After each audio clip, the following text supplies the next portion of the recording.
साथियों, हमारी खबर की सुर्खी है आज किसान आंदोलन के बारे में दिन भर क्या हुआ। खबर तफसील से सुन लें। दिल्ली के वज़ीर आला जनाब अरविंद केजरीवाल ने दिल्ली असेंबली में विधानसभा में इस कृषि कानून की कापी फाड़ दी है और कापी फाड़ कर पूछा कि इस कानून से जरिए और कृषि कानून से किसानों का क्या फ़ायदा होने वाला है।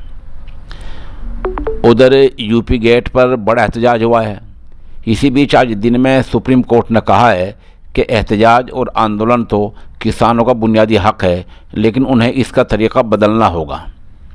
सुप्रीम कोर्ट ने सरकार को नसीहत दी कि जो कानून आपने बनाया है उसको फ़िलहाल रोकने के बारे में, मुलतवी करने के बारे में सोचा जाए।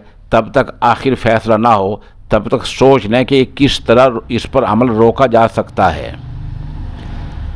फादिल जज ने यह भी कहा, हम भी हिंदुस्तानी हैं, किसानों की हालत से वाकिफ़ हैं, उनके मकसद से हमदर्दी रखते हैं।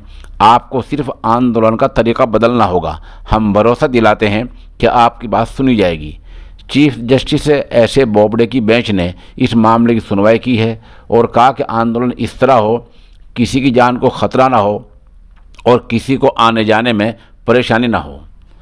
फादिल जज ने यह भी कहा, हम ऐसी कमेटी बनाने पर गौर कर रहे हैं जो गैर जानिबदार हो और दोनों फरीक की बात सुन ले। दिल्ली को आप ब्लॉक करेंगे तो दिल्ली वाले परेशान हो जाएंगे।